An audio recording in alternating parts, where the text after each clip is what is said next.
Good morning, everyone. This morning I am doing a tarot reading for myself, obviously, because I'm not live on the air. It's about 5 a.m. here. I'm down here working on the guitars. Today I pulled up the Jack of Swords. I asked, by the way, about my new move to Nashville, Tennessee.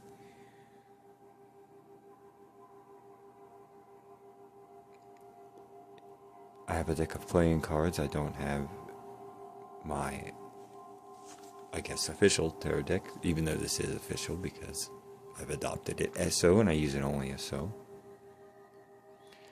For those who are interested, my interpretation is the swords are air. Some traditions, swords are fire.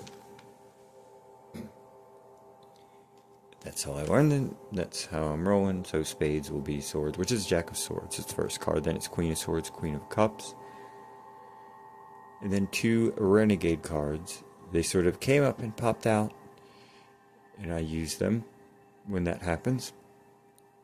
And that is the Nine of Swords and the Ten of Swords. And I'll explain how I interpret the reading as I'm looking at it.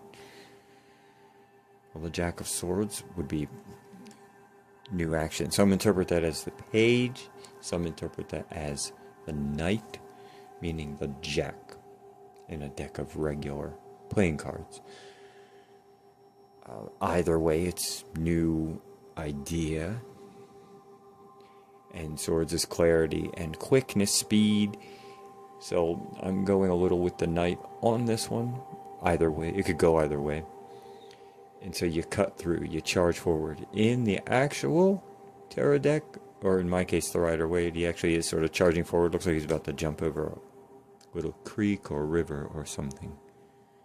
And it's the Queen of Swords. This is a little different because this is trusting the clarity, which would be different than, say, trusting a whimsical idea. Intuitive trust of the clarity of vision, with swords being air, being intellect. Then the Queen of Cups. Be sure that this, with the Queen of Cups, Queen of Hearts in the playing card deck, be sure that this is in touch with your emotional vision. Is it in touch with your creativity and emotion? So what you really want deeply, because it's a Queen of Cups, which rules the suit of emotions and of creativity. And again, it's still one saying to take action, but making sure that this is in touch with your deep emotional self. That you don't just make a move that your heart's not lined up with. It's alignment.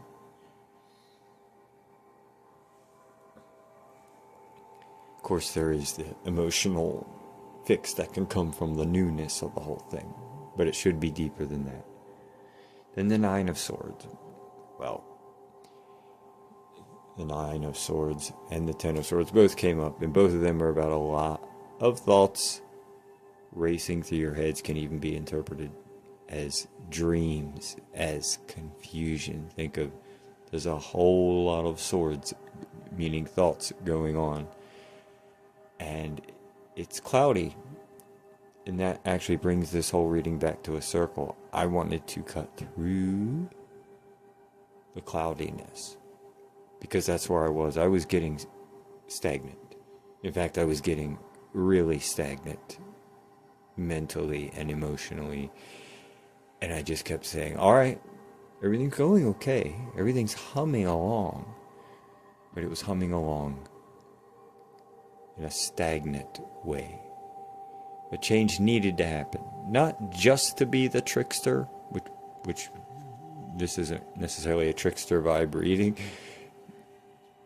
Not just on a whim, not just shooting from the hip, but something. And again, there's warnings in this. This isn't just all exactly positive. There is a lot of warnings about mental clarity in this reading. I don't just read only positive. Some people say, oh, you read for yourself. You're always going to make it work out for you. in a positive way. There is definite warnings here about a lot of mental clarity and proper preparation, and not just jumping out on a whim. Not only that, making sure it's in line with your emotional state. Imagine making a big move and then something in you deep, whether it's shadow, subconscious, whatever it is, suddenly kind of doesn't agree or vibrate with it. So this is, in a way, this is a warning about making sure to clear your vision, clear your mind. That's how I view this reading. It's saying to go ahead, but it's saying you, in this case, me, have to stay on good disciplines and have to stay with both intellectual and emotional clarity. Otherwise,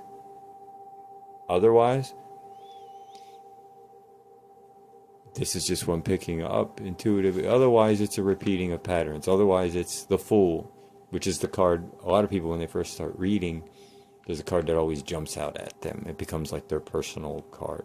For me, it was always the Fool. And the Fool can take the brave chances. The Fool can also well be a fool, and the Fool can repeat mistakes. There's a lot. I actually did an episode on the Fool. A lot of positive and a lot of warnings and lessons about the Fool as well. So, well, that card wasn't in this particular reading. This reading, again, is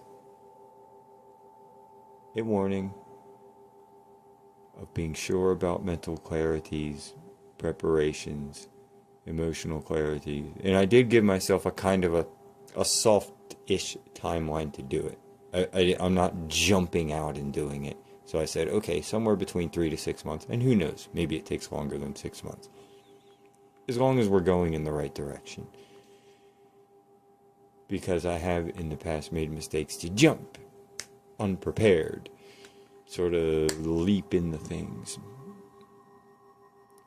and then get overwhelmed. Again, the swords, 9 of swords, 10 of swords. Don't get overwhelmed by so many ideas that none of them get done. That's a huge lesson for me, because it's something I have done so often in my past. Anyway, thank you all. This is my 5 a.m. tarot reading from the basement. All of you have a great day. Remember, this is Main Street Universe, show and network reminding you that the mysteries and possibilities of the universe are closer to Main Street than you may have ever imagined. And the archives are always here, so that next week you can listen to last week, this week, right here on the Main Street Universe Network. Thank you all and have a good day.